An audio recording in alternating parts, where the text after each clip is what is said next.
For today, we're talking about some basic exam.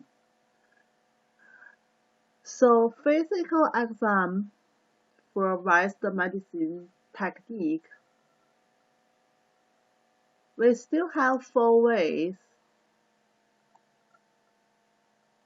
Inspections, the same with TCM, we say just looking.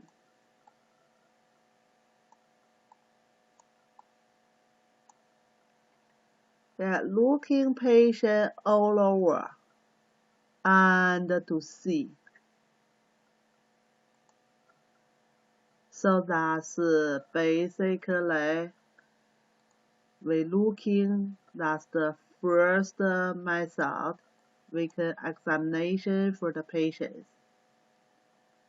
Second technique, we're talking about palpation. So palpation, we can separate with deeper palpation. Like we just feel the superficial of the patients. And we also have deep palpation.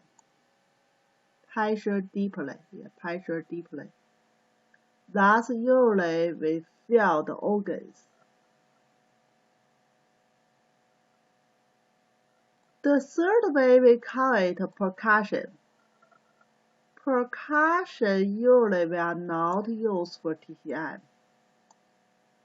That's like in the radio, we use our fingers directly touch the patients, and then we hear the sounds coming from inside the body of the patients. Sometimes we use the finger directly touching the patient's skin. Sometimes we use one hand putting over the patient's skin and another hand fingers touching your hand. Still hear the sounds. So that's we separate 2 ways.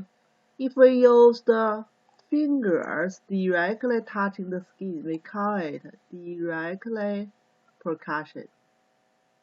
If we use the one fingers or one hand under and then fingers touching the skin, we call it indirectly.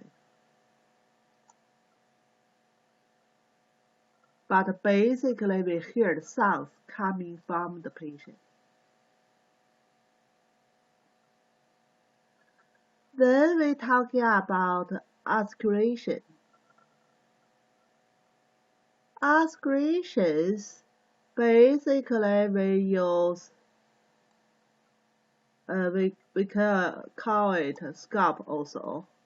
So that we have different kind of type scalp. So that's basically type. Put this side to the skin, patient's skin over, and put this side to the practitioner's ears, like the face here. That's put on the ears. And still hear the sounds coming from inside the patient's bodies.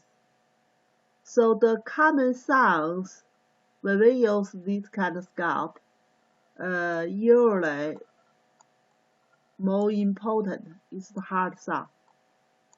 And another important is the sound coming from the lung. So that's what we call articulations.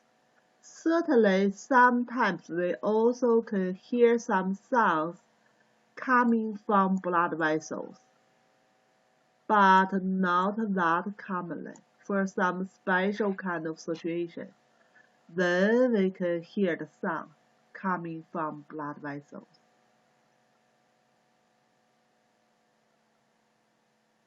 So that's generally when we're talking about physical examinations, the technique we have four. Yeah, we have four different techniques. When we examination for different part of the body. For some part of body, we may need all of these four techniques. For example, when we're checking the heart, when we're checking the lung, we will use all these four techniques. Some part of the body, maybe we only need 2 or 3. For example, if we're checking the neck area, maybe we just use like inspections and palpations. So it's depending different part of the body, like how much information we can take in. We use different way for examinations. So that's generally speaking. We have 4 ways totally, but we are not necessary to use all the ways to check in everywhere. Then we go to detail one by one. Yeah, we go to detail one by one. So like follow last week, like we have ordered there, we say examinations patients from top of the head and to the bottom of the feet, and follow the symptoms. So now we just go to detail. We go to general examination first. In general examination part, we separate with 3 parts. The first part is general physical conditions. That's the first part. Second part, yeah, we still go to some detail like what in this part, yeah, what in physical conditions, yeah. We go to detail later. We just look at 3 big parts first. Second big part, we talking about we checking for skin and under the skin, yeah, subcutaneous cellular tissue means under the skin tissue there, yeah, under the skin tissue there. So basically, we checking the skin.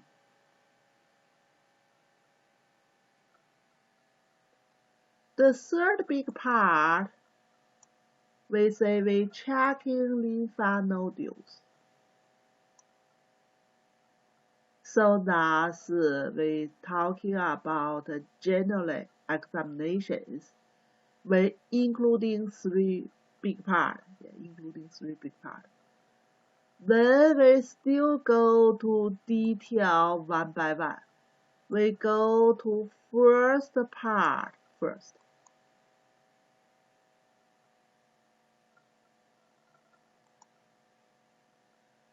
So we say first part, physical conditions of the patients. So in this part, we including 8 small parts. Yeah. In this bigger part, generally physical conditions, we including 8 small parts. In these 8 small parts, the first one is more important. We call it vital signs, like last week we talking about. So what in the vital signs? Yeah, the more important, yeah, different book, they may put in different information in the vital signs part. But in most books, the most important, which is remember 4, which is remember 4 for vital signs. Body temperature, respiration rate, and the pulse, mainly is the rate, pulse rate, and the blood pressure.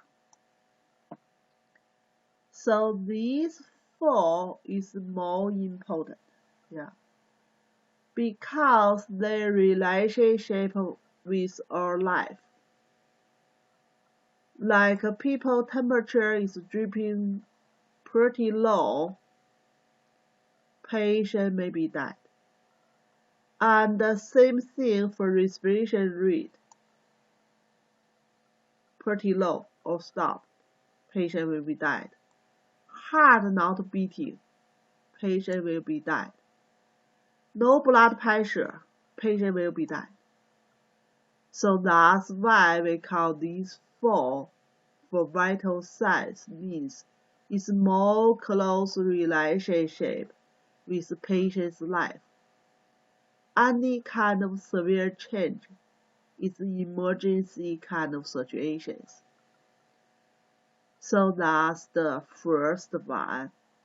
And the others still important, but not as important as the first one. So let's go to detail of the first one first.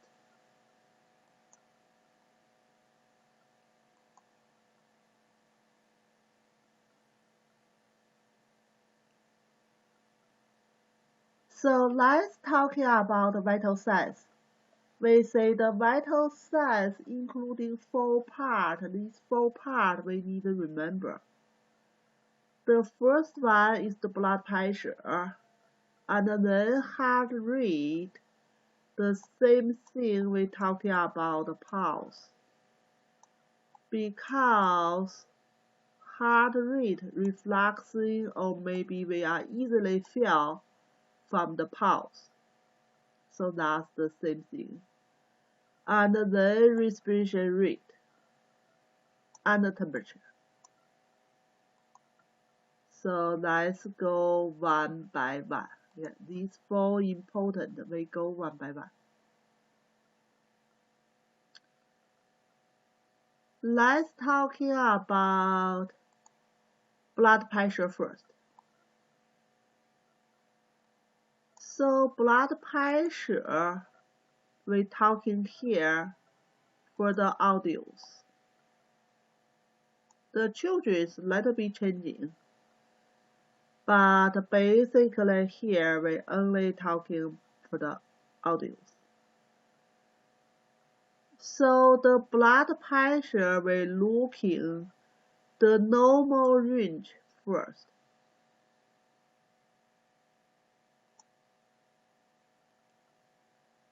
So the normal range, we know we have 2 blood pressure, high part and the low part.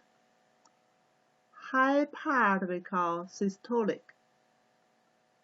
That's coming from the heart contraction, heart muscles contraction and pushing the blood go to the aorta and go to big artery. And the lower part, we name it diastolic. Systolic and diastolic. Diastolic basically happens during the heart muscles relax. So the pressure might be low in the blood circulation systems. So that's the way everybody, if we test for blood pressure, we will get 2 numbers. One high number, one low number, systolic number and diastolic number. All of these numbers, all of these 2 numbers will below 130 or below 85. So basically, most people, like perfect numbers, below 120 and below 80.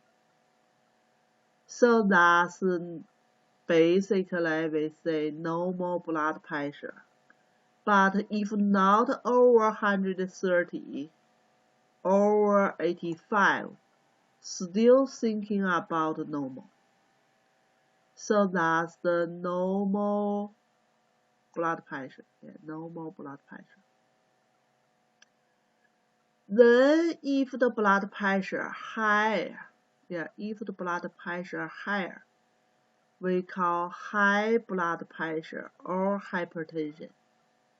That's the same word, high blood pressure. High blood pressure we have 3 degrees. State 1, State 2, State 3, certainly more high, more severe. And between we talking about high blood pressure or hypertension. We have a range there. It is higher than normal, but we still not truly diagnose patient for hypertension or high blood pressure. So if patient's blood pressure in this range, pretty be careful. It possible development to hypertension later. But right now, like in this range, patient not necessarily take medication.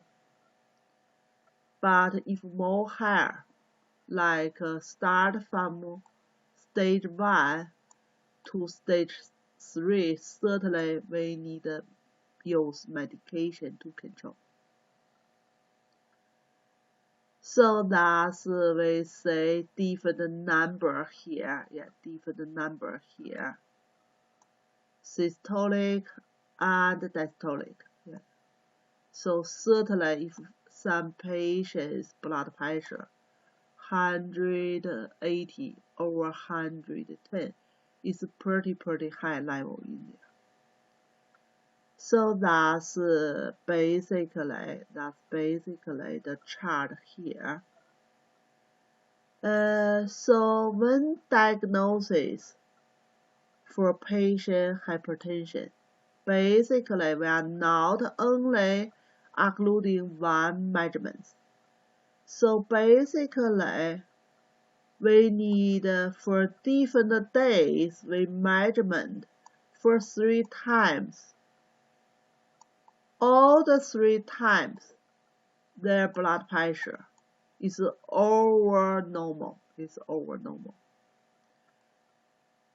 Like at least over 140 and diastolic over 90. Then we diagnose it for patient have hypertension. Because blood pressure sometimes influenced by other issues, like people stress, like people after eating, after exercises. Usually blood pressure is a little bit upper. So like in China, when students they will go to university or college. Before they go to university or college, they will get physical examinations for their body to see if they have some severe kind of situation or illness. But blood pressure is the basically checking measurement in there. So some students, when they test for blood pressure, like each time the blood pressure will go higher. But when they relax and then check like in the home, the blood pressure is normal. So that's truly some students get stressed. So that's we say at least test for 3 times and with different days and make sure we are not give patient for wrong diagnosis. So that's basically blood pressure. So blood pressure part, remember, important part, the normal range, normal range, below 130 and below 85, that's normal range. And also we measurement at least 3 times and in different day, not the same day, different day 3 times. If abnormal, it will be abnormal. So that's we talking about hypertension. How about low blood pressure?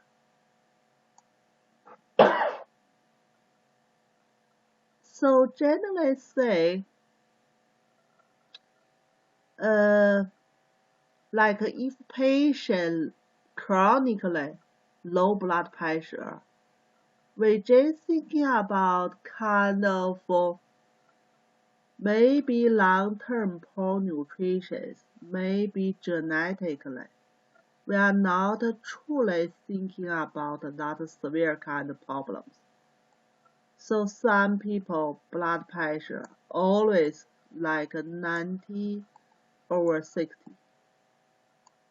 But their bodies can keep normal functions. And we are not truly treat these kind of patients. We may just suggest patients if they have some symptoms, like some people always dizzy. We may just suggest patients get some more nutrition, but we are not truly use medication treat this kind of low blood pressure. The only things for low blood pressure, if acute situation happens, I mean like normally the patient's blood pressure like always 120 over 80, and for some situation like a patient getting sick or losing blood or severe kind of infections, then the blood pressure dropping down, like dropping down to 90 over 60. That means severe kind of situation happens. Mostly is shock. Mostly shock. Blood pressure even lower than 90 and over 60. So that kind of situation, we need to find what's the reason cause the patient blood pressure dropping down, or what's the reason cause the patient shock. And we treat the reason same time we try to increase the blood pressure. So like some people suddenly losing blood, like from some injury, can suddenly losing big amount of blood. Certainly the blood pressure will be dropping down. Or maybe some people have internal organ bleeding. One like a case, like people got pregnancy. So we say normally when people get pregnancy, they will holding the fetus in the uterus area. So that's normally. We say we're holding the fetus in the uterus and follow the fetus gradually go up and the uterus is the muscles organ. They can gradually getting bigger, thus normally until the delivery. But for some accidents, people got pregnancy, but the sphincters not located in the uterus.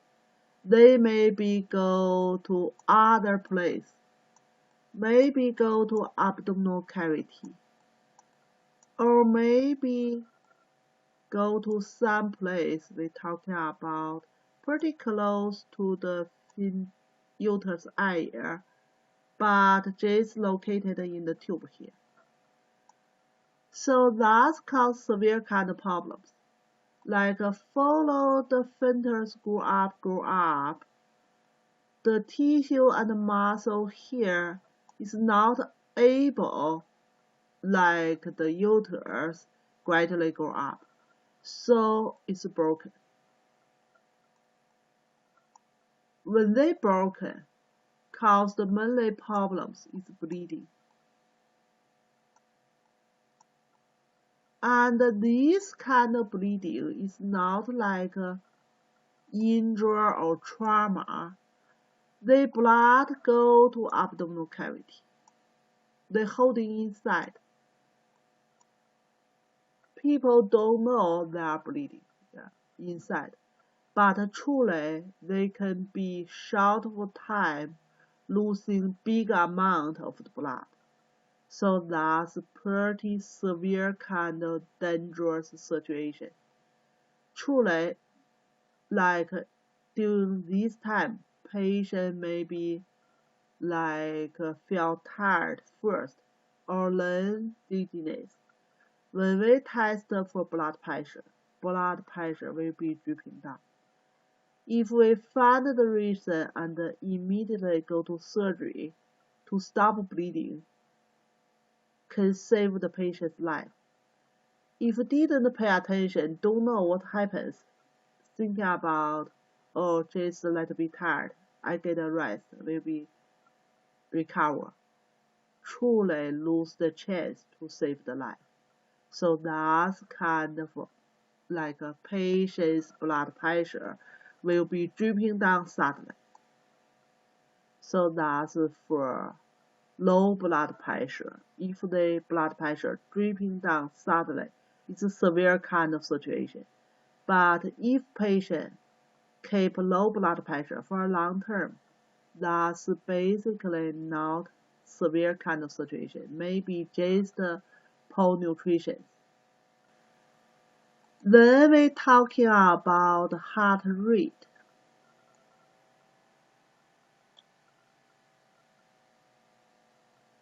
So heart rate, usually we can calculate from the pulse.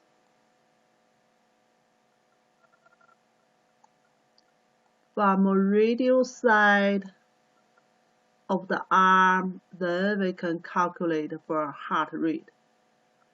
So the heart rate should be regular. And the rate should be between 60 to 100. So that's normally.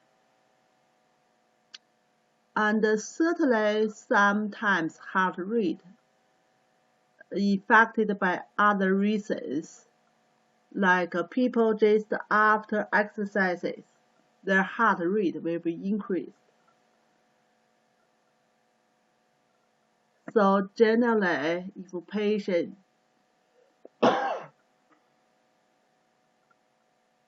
just after movement, we ask patient like sitting or rest sometimes, then we test.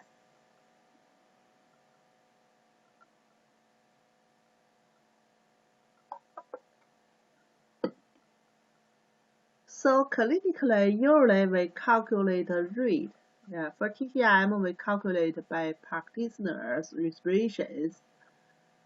One practitioner respirations one time, around 4 times. For West medicine, we calculate by the clock. Yeah. So usually clinically we are not necessary to calculate a minute. We know a minute is 60 to 100. But clinically, if patient's heart rate is regularly, we will calculate 15 seconds and then times 4. That's equal to 1 minute for easily use. Certainly, you still can calculate for a minute, but just clinic easily to use with time 4 for 15 minutes.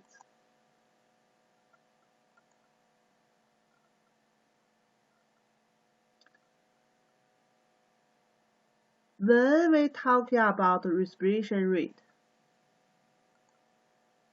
respiration rate still should be regular. And we looking the patient respiration rate, and if we regular or not regular, it's shallow or deeper. So that's basically we looking for respiration rate. So respiration rate usually we calculate for 1 minute because the normal range is about 14 to 20. If we like the same way to calculate for the heart rate, maybe not correctly because not that big number there. So that's the normal respiration rate. Certainly some patients, severe kind of sick or illness, their respiration rate, they may be breathing pretty shallow and the rate increased. So that sometimes happens. Mostly people respiration rate is not a big changing. Still, like people after exercises, their respiration rate increased. That belong to normal.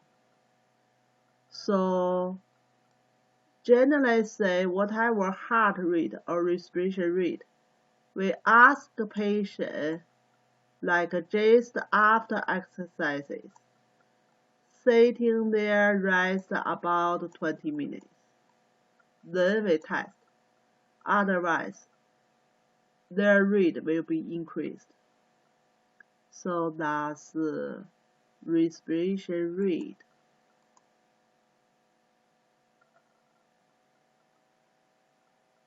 Then we talking about the temperature.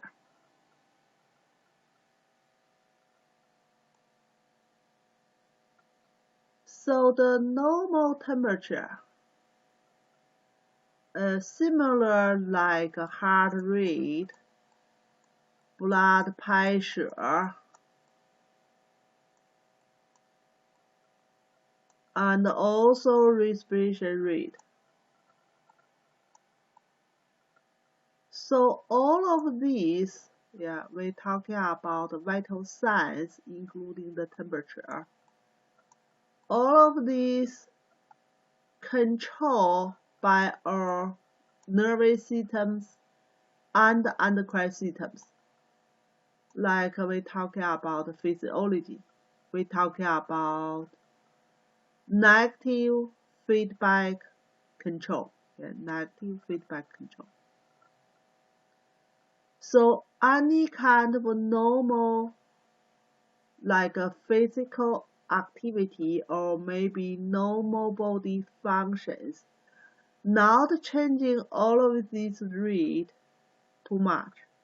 Even temporarily changing, they will coming back. They will coming back. Adjusted automatically come back pretty soon. Like we talking about heart rate, respiration rate, or even blood pressure. After exercises, they will be increased. But after rest, they will be go back to normal. And including the temperature. Including temperature. So we say normal temperature, normal temperature. The range of the temperature is about, usually is over 36, usually is over 36, but about 35.8, still thinking about normal, and to 37.3. So that's normally range, normally range. Like in the morning time, we just wake up, not movement yet, not eating yet. So that's around 36. And in the afternoon, after some eating, after some exercises, after some moving, it's around 37. So that's the normal range there. So that's we talking about normal temperature. And if you test from different part of the body, the range little bit different. Little bit different. So generally say, or inside of our body, we have organ there. They do some like digestion functions or heart beating there. So inside of body temperature little bit higher compared with the superficial of the body. So we can test, the body temperature. Use the orometer. For the children, sometimes we use the meter, rectum meter. So basically, rectum area, the temperature little bit high compared with the orometer, but not a big difference. About half degree difference. And if we use the meter go to under the axillary area, so that's even little bit lower compared with orometer.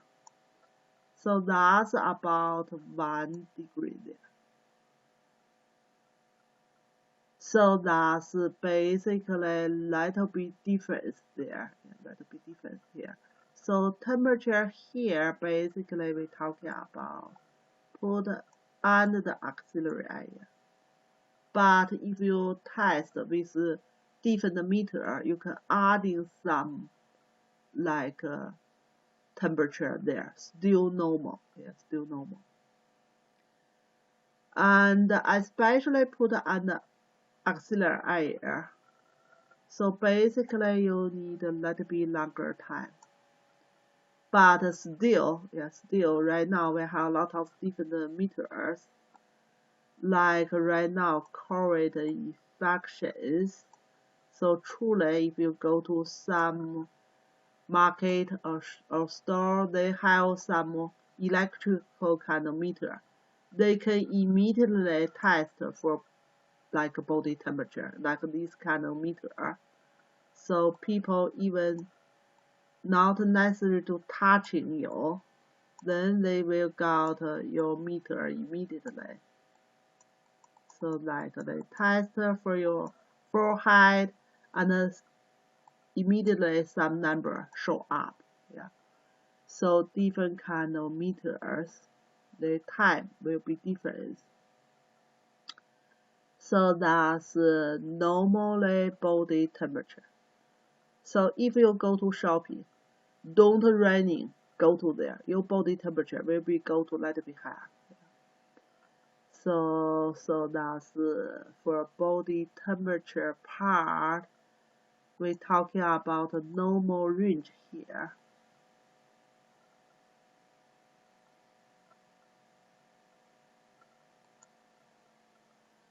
So we say normal range, normal range, around 36 to 37 degrees. And for people's sake, they will cause body temperature increased body temperature increased, we call that fever. So fever is the body temperature increased over normal range. Constipation fever have a lot of reasons. The pretty common reason infections. Infective kind of fever. Pretty common infective. Virus infective. Bacterial infective. That's infective kind of fever. We also have some other reasons is possible cause body temperature increase. So some fever reason, we call it absorption kind of fever. So that's basically part of the body tissues dead. And then, like a result, dead tissues truly cause some body fever. And also some immunity kind of disorders. Allergy reactions can cause fever also. And endocrine systems disorder. Even skin issue. CNS disorder. CNS control the body temperature. If our brain have some sick, they will cause the fever. But whatever reasons cause the fever, we separate by different degrees. So generally say different degree match with how severe of the illness. So we say low fever, body temperature might be high. Remember, low fever, still over normal body temperature. Some people say, I got a low fever, 35 to 36. Does not belong to fever. That's just the low body temperature. So low fever is between normal and 38 degree. And the middle fever, 38 to 39, 1 degree difference.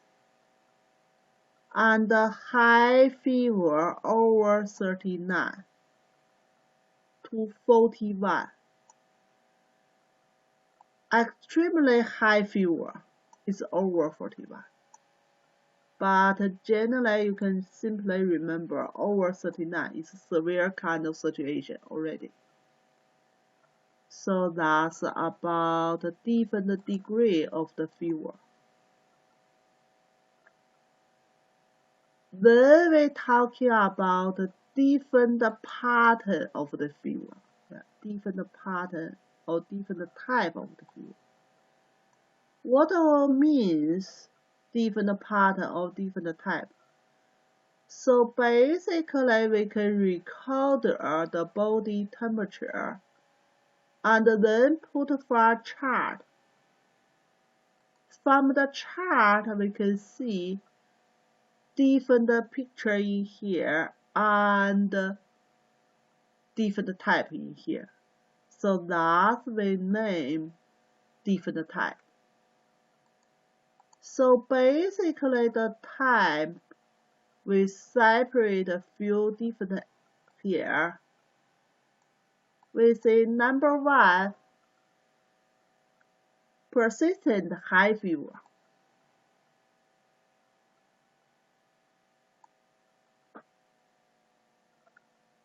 We say high fever over 39 degrees.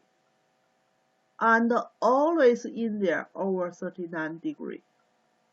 Could be 39 to 40 or even over.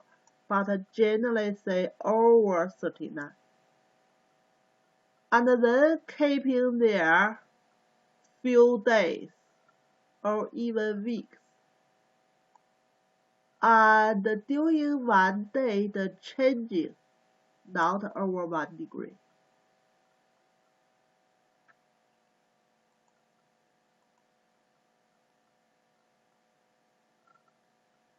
Then we see this picture. So basically from here to here. Yeah, here to here. So this time, all the temperature over 39 degree and the day changing, less than 1 degree. So that's we call persistent high fever. Just this part, Then the body temperature go back to normal. So that's one pattern here.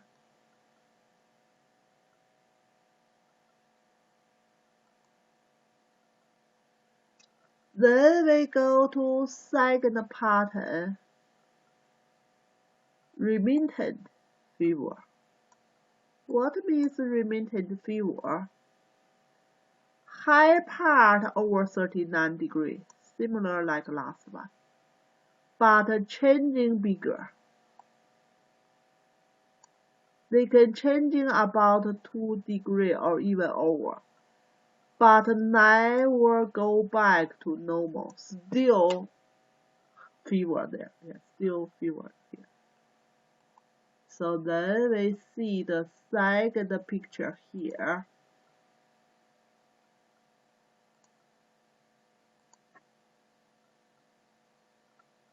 So this one, we can see 39 degree here. 39 degree here. So basically, we still cut the chart from here, to here.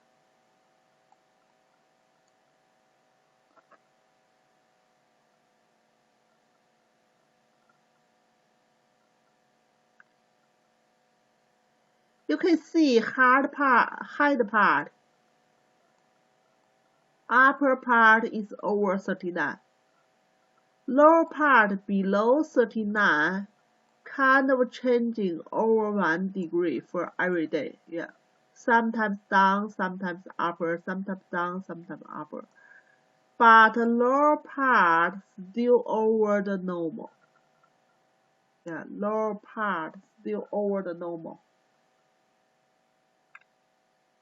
So that's our second pattern.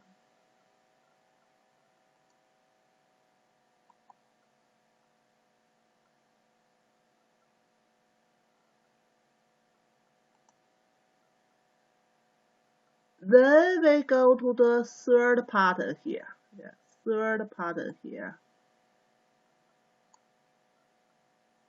Intermittent fever. Intermittent. Remittent means retention in there. Same like a similar words, retention in there. Intermittent means sometimes coming, sometimes not fever. So that's sometimes abnormal body temperature, sometimes go back to normal, and then they fever again, then normal again. So that's we call it intermittent fever. So that's still matching with the chart here. So we can see sometimes fever can go to pretty high, and then like that's the date here. That's the date here.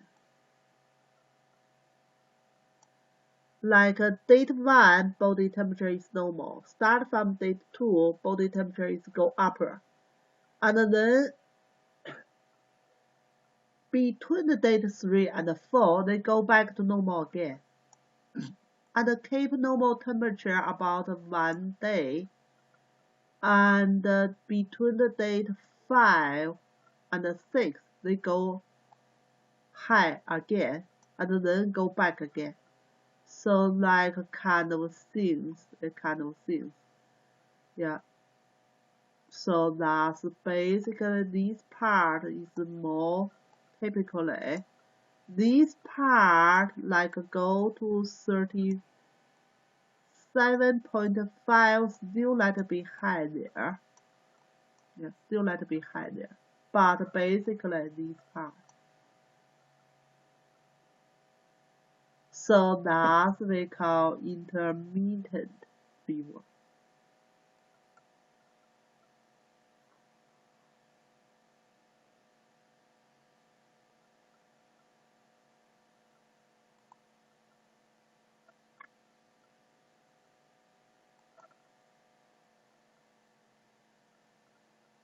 Then we talking about another kind of fever. Yeah, another kind of fever. So these fevers still go up, can go to 39 or even over, and keeping there few days, and gradually go down to normal. But they repeatedly happen. So then we go to the picture to see this kind of fever.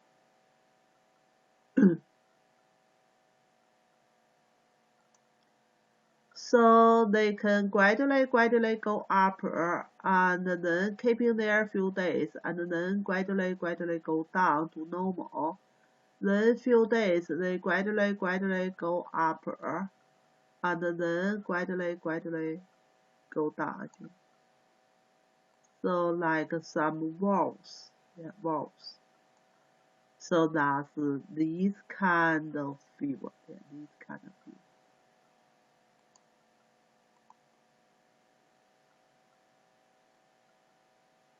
Then the fifth one, yeah, that's we have different type of fever. We name it, number it 1, 2, 3, 4, 5. Yeah. 5 is a recurrent fever.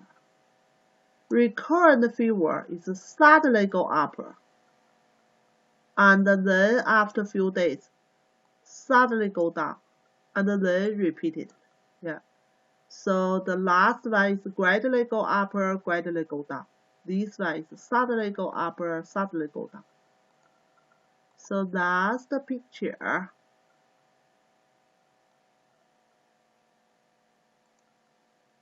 We say it like suddenly go up here, and keeping there a few days, and then suddenly go down, go to normal. That's the normal line here. Keep normal few days, and suddenly go up, keep up normal here, and then suddenly go down. So that's we call recurrent fever. The last one, if not matching any of the pattern here, yeah, not matching any of the pattern here, we have 5 pattern here. No pattern, irregular fever, yeah, irregular fever. So irregular fever not matching for any of the pattern. You see sometimes go up, sometimes go down, and they changing. Yeah.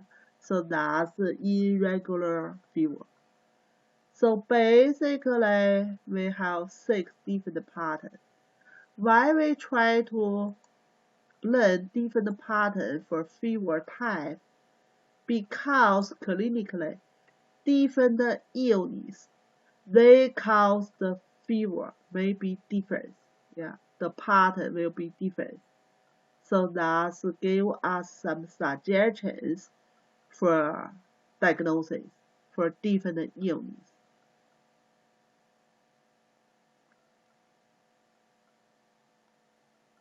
Especially for infection kind of illness. Yeah, different bacteria or virus, they cause the fever type will be different. So now we finish the first part.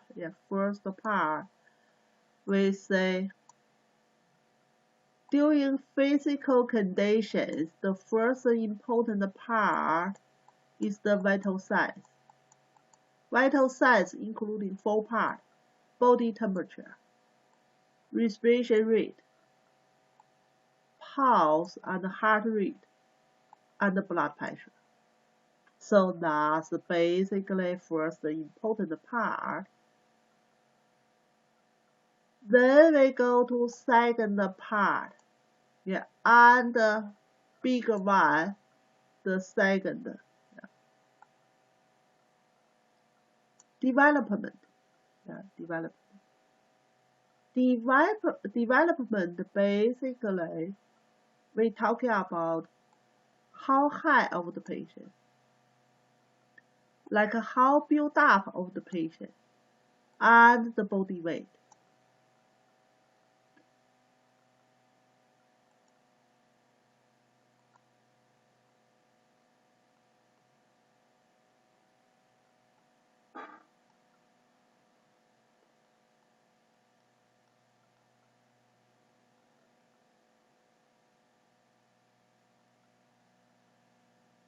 So that's we coming from here.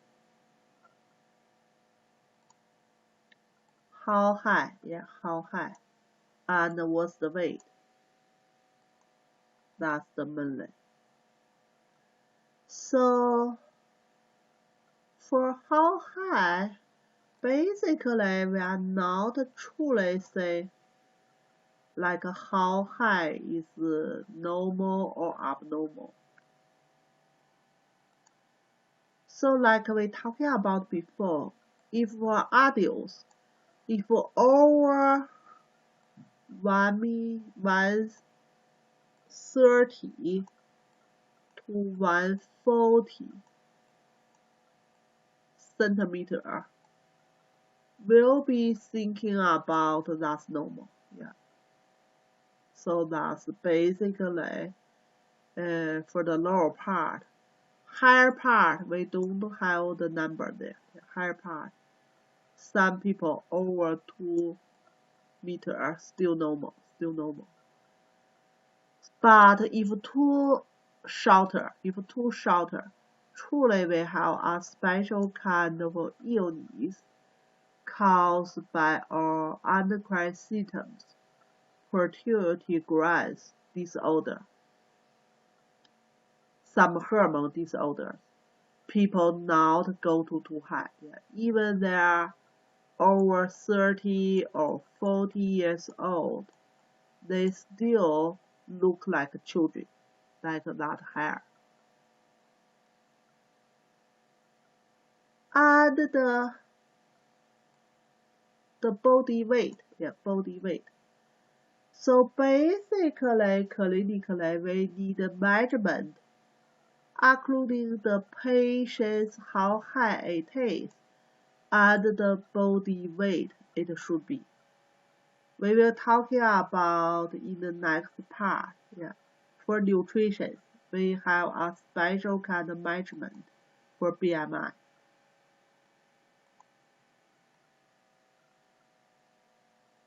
So that's number 3 here. We talking about the patient's nutrition. We calculate by BMI. BMI. So BMI,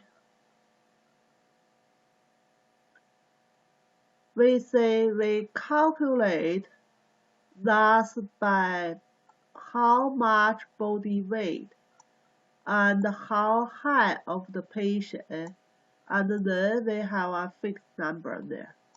Then we can calculate.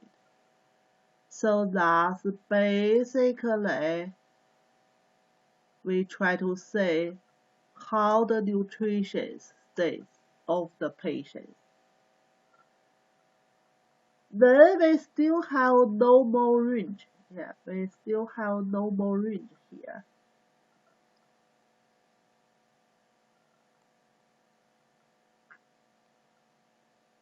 So basically, we're looking for the normal range first. The normal range of the BMI, 18.5 to 25. Yeah, 18.5 to 25. That's the normal range of BMI. Certainly, if less, less than 18.5, that's mainly the body weight is lower. That's basically we're thinking about the poor nutrition. If over, for the over we have different degree. So between 25.1 to 29.9. Thus we just call people overweight. Yeah, overweight. But if patient's BMI over 30, that's truly severe kind of overweight. We give a special medical word here, opposite. So that's by different BMI measurement. Certainly we can calculate by people's body weight, how many pounds in there and how high the inch there, then we can calculate like how much. But look like it's not that easily to use. So basically, right now clinically we can directly use the chart. We have different kind of chart we can directly use, like immediately we can find people in which like range. So here is the chart. Here the chart. We say we measurement the patient's how high it is without shoes. Without shoes. And certainly we will measurement like how much body weight. The less clothes is the best. Certainly clinically maybe we couldn't take off all the clothes, but the less clothes is more correctly. More correctly. So then we have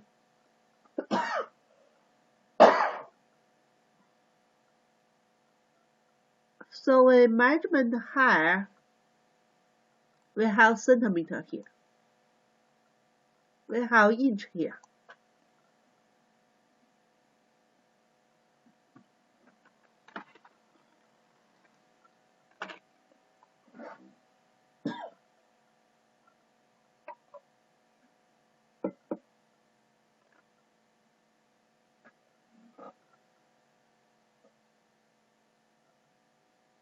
So that's the easy way we can use.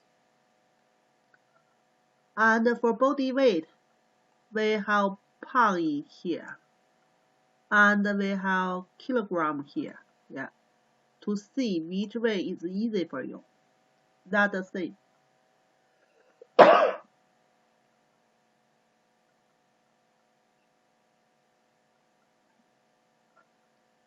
So for example, if some people 168 higher and they're about 80 kilogram, we say something here. Then we make a line meeting their hairline.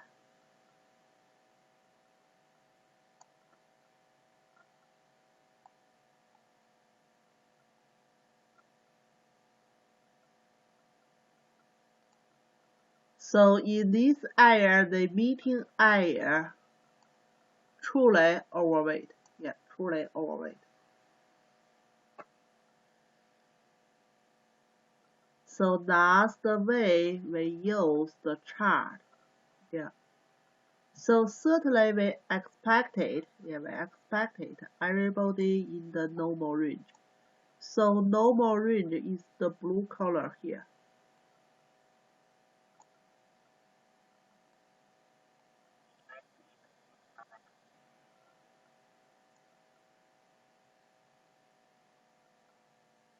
Yeah, go ahead. I couldn't hear you sound. Yeah, same for women and men. Yes. Yes.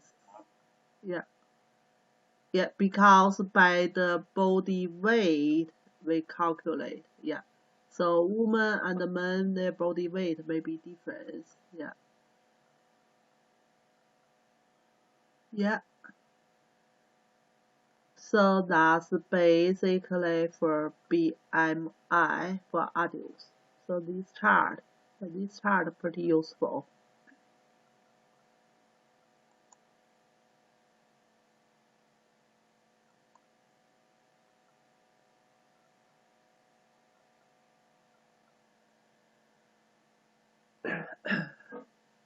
Then we go to the small folk here. Consonants. Yeah, consonants basically when people come in, or even like most people coming to clinic, they are pretty clear mind. That's we say they have consonants. Yeah, that's basically. Just the severe kind of patients, they may losing consonants.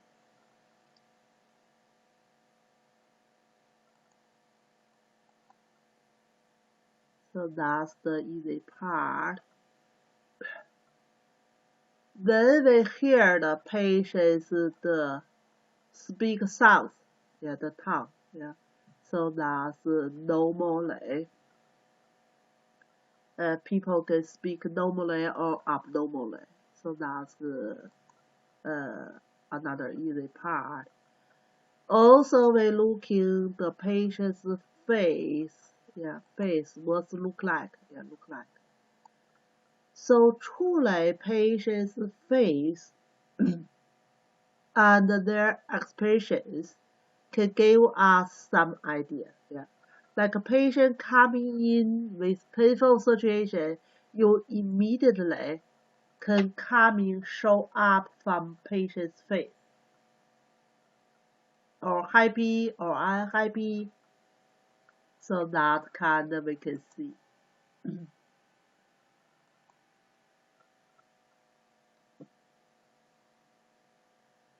Then we talking about the position in the bed. Yeah, position in the bed. So that's generally say it's kind of severe kind of patients.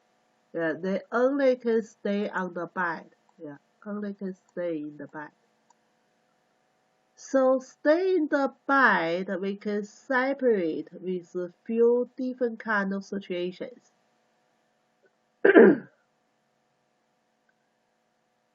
So active position. Yeah, active position. Basically, you can think about the normal. Yeah, normal. People can moving like freely. Yeah. So that's we say active position. Yeah, active position. And the positive position. Yeah, positive position. So basically, patients still can moving, but they may other position may make it like uncomfortable. So like this picture here, these patients especially like lay down by the left side, but it's mutable. Yeah, it's mutable. So thus we say positive position.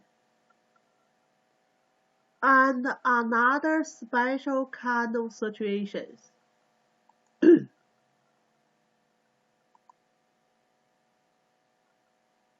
We call it, we give it a special name, compulsive position. What means compulsive kind of position? By the sick, by the illness, patient truly couldn't move. Just keep the same position. Yeah, always keep the same position. They couldn't move. So this picture truly, the children got a severe kind of illness. Their muscles contraction in this side. So that make the body is curved like this. The patient itself couldn't change it. So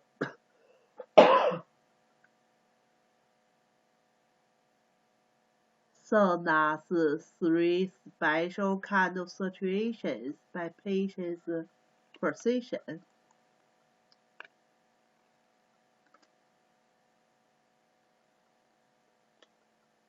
Then we talking about the posture and the gait. Yeah, posture and the gait.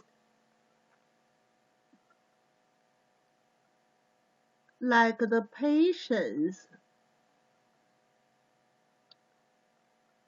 what's their postures and how they walking way. Yeah. So that's basically some normal walking way in here. But sometimes the patient maybe have some abnormal kind of walking way.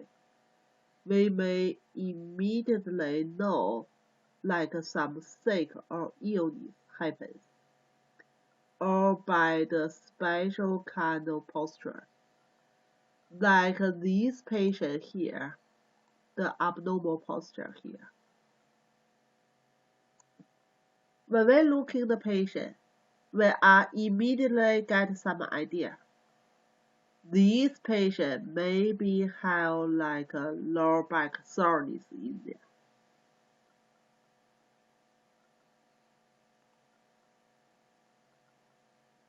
So that's about postures. So that's basically we finish part 1. Yeah, part 1.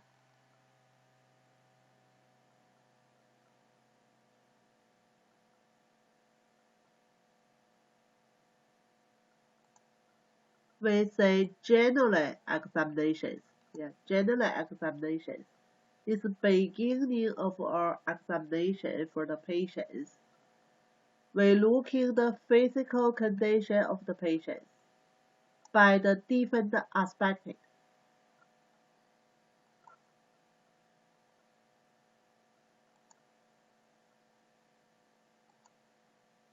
So totally we go to 8 aspects. But more important, vital signs.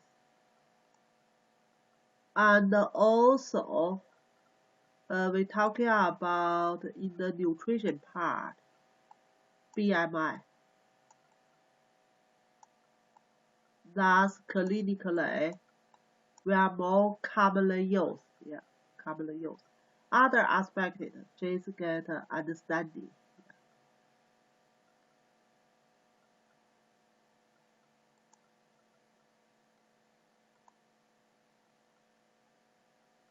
Then we go to second aspect.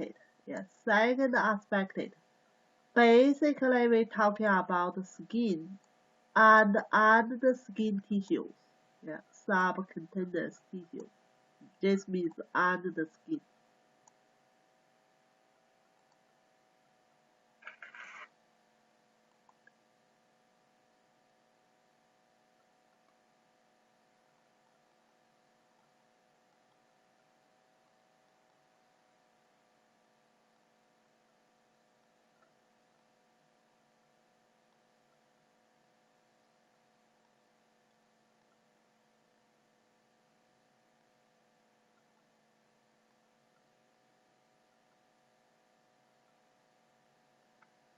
So for the skin part, we still have a lot of things we need looking for.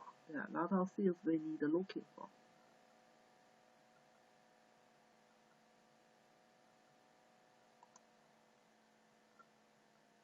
The firstly, we're looking for the color of the skin. Different kind of people coming from a different country, their skin color may be a little bit different. Like some people more yellow, some people more black, some people more white. But the skin, whatever color in there, they will be like we talking about moisty in there and like looser in there. That's the normal skin color. But if some people originally like a white skin color, and then they changing, that will be abnormal. That will be abnormal. Pretty commonly, people got a yellow color, yeah, very yellow color. That's we say jaundice. So that's pretty commonly illness relationship with skin color. And certainly some people like part of skin got red color, still some abnormal. So that's commonly two abnormal color, but we still looking other symptoms and signs.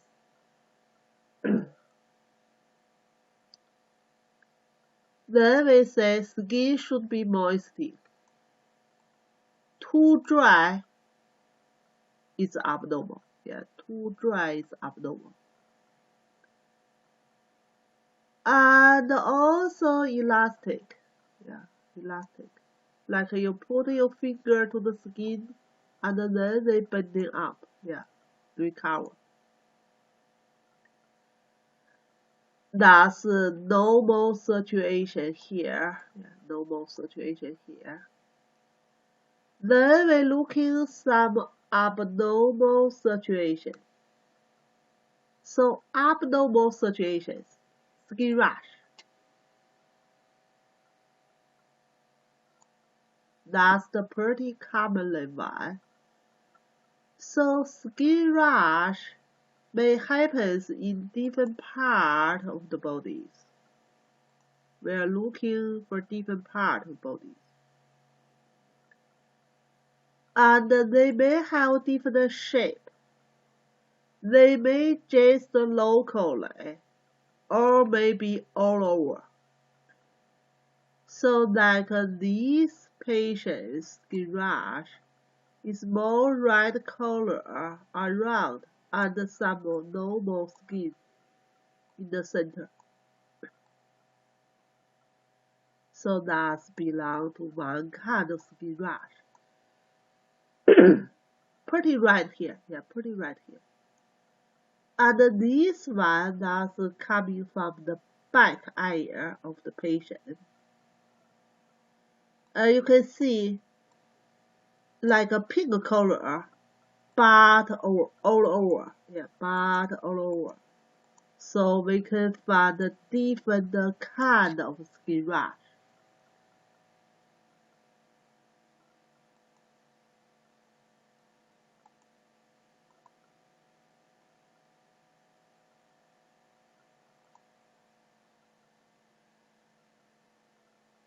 And also sometimes from the skin, we can find some, we say that some containers, some bleeding there, hemorrhage, yeah. So that's basically under the skin, some blood vessels is broken, and then cause the blister. So that look like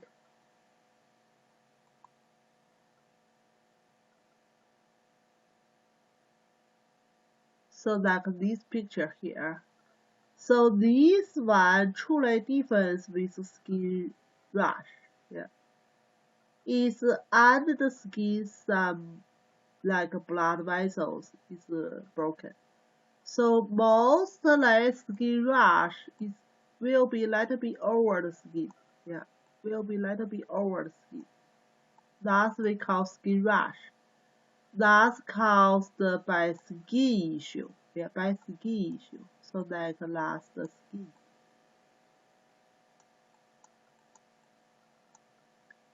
But bleeding is under the skin. Yeah, under the skin we have a lot of tiny blood vessels here. And then they broken. They cause the blood coming out. So you can see some blood under the skin. That's cause the blister here and the blister here. So beginning maybe let be more red color or let be pink color. Later on more purple color. So that's coming from the bleeding. Yeah, coming from the bleeding. It's not the skin's issue. Yeah, not the skin's problems. It's blood or blood vessels problems.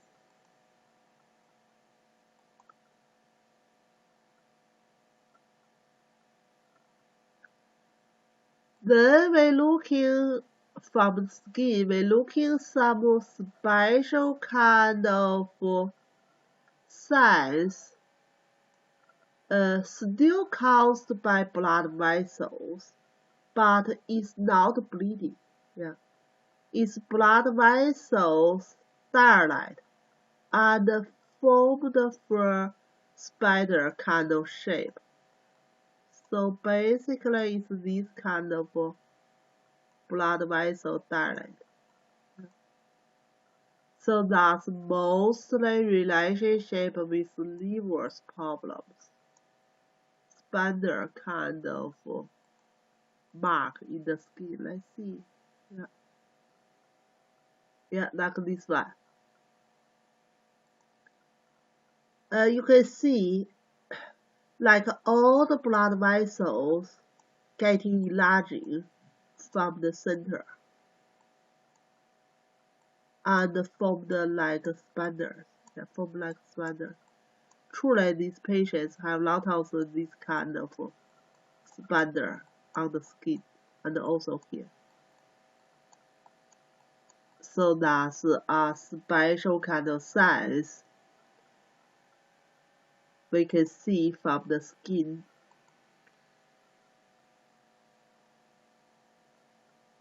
And also possible edema. Yeah, possible we can see the signs edema. Edema is belong to water retention. Yeah, belong to water retention. So edema basically you can see locally pretty swollen there. Yeah, pretty swollen there. And like these patients, we put a finger there, and even after we remove the fingers, still are pretty deep damage there. So that's coming from edema, water retention problem.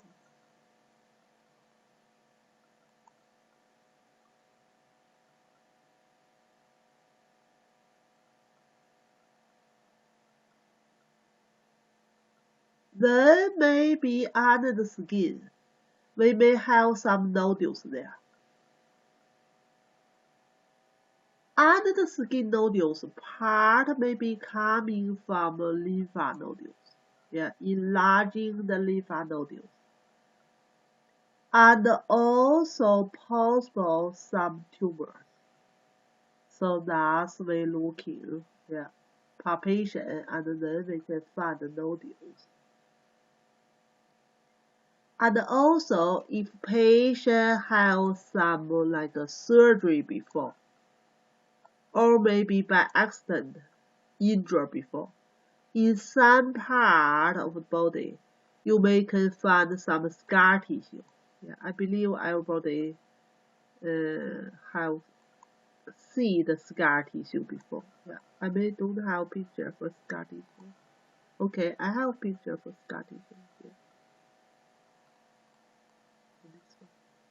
So these pictures show us some nodules under the skin.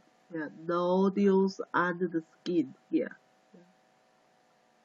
So truly look some nodules coming from the joints here.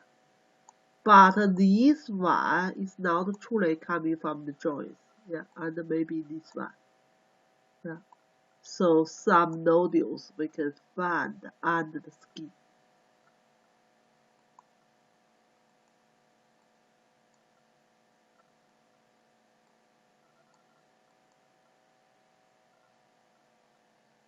And this one is the scar. Is the scar. So that's look like coming from some injury before. Yeah, that's the scar tissue in here. It's basically two parts. One part here, another part here. And this scar tissue is truly coming from the surgery. Yeah, patient have some surgery before, and then form some scar tissue. Yeah, so that's we can see coming from the skin. Yeah, we can get a lot of informations, even only from the superficial of the skin. We can see the different color, moisture or not moisture, elastic or not elastic, and some skin rushing, some skin blister, and spandard in there, edema in there, some nodule in there, or maybe scar in there. And also we're looking for the body hair and the hair. Yeah. So normally patient will have normal hair and also body hair. So that's we can look at. If people totally losing hair, that's basically some issues. Some issues. We heard about some people long-term stress and then totally losing hair. So that's the second part, which is skin and under the skin, yeah, tissues.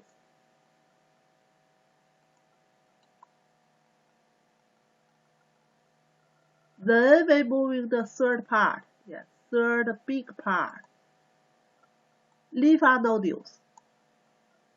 Lymph nodules will be normally for everybody. Yeah, everybody will have lymph nodules, but pretty smaller.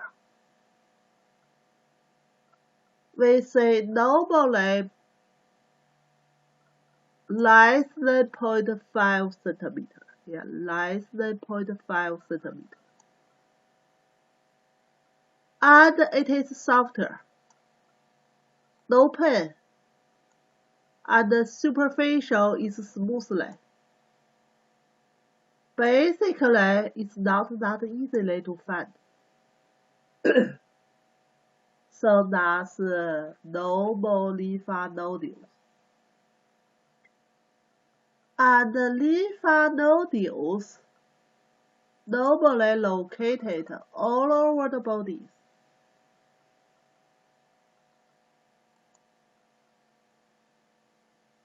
We have few parts, they will have more lymph nodules.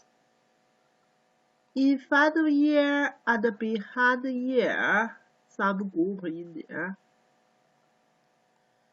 In the neck area, some group in there.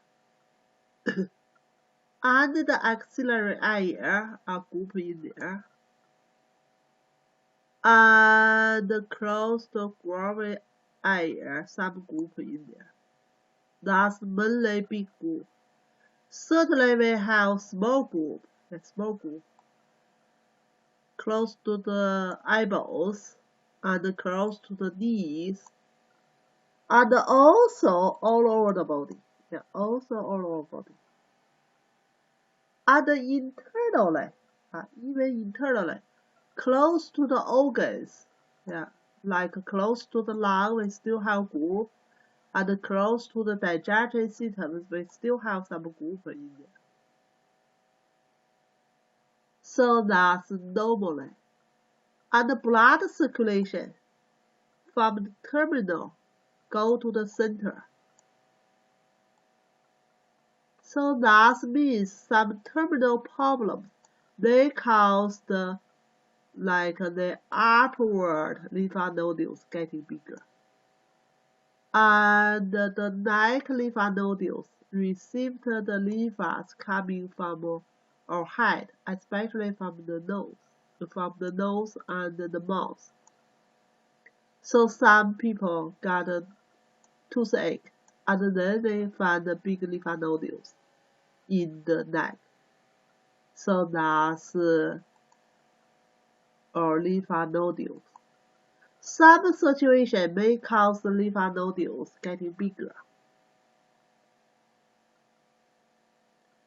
If we find the lymph nodules, we look in their locations. We look in their size, how big it is, and we look in how many in there. And they're softer or harder. They're painful or not painful. They're mutable or not mutable. If some color changing, red color or not. If more swollen in there or not. Or maybe some scar tissue close to it or not. And then we try to find what's the reason cause the lymph nodules getting bigger. We say the commonly lymph nodules getting bigger. We have 3 big reasons. One big reason, inflammation, like virus infection or bacterial infections, can cause the close the lymph nodules bigger.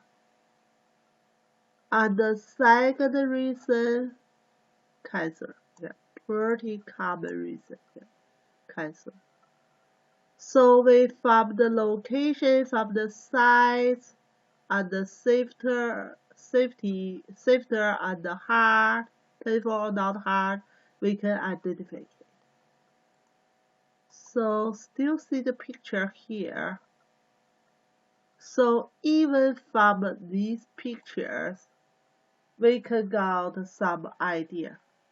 So truly, these lymph nodules should be coming from the cancer. You can see pretty bigger there, and the redness in there. It looks like the fixed, not mutable. That's coming from cancer patients, lymph nodules bigger. And this part, if you are not see clearly, you even couldn't find it. So that's under some lymph nodules there. It's not that bigger, smaller. So that may be coming from infections. So that's 2 common reasons for lymph nodules. Another reason for big lymph nodules may coming from blood systems illness.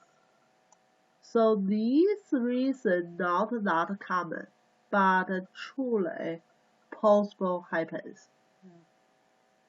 So that's basically 3 reasons can cause lymph nodules getting bigger. So that's basically for today. We're talking about physical examinations. We're talking about we have 4 ways we can help us to examinations: inspection, palpation, percussion, articulations. And then we go to like generally examinations. General examinations including 3 parts. General condition of the patient. Second part, skin and under the skin tissue. Third part, lymph nodules.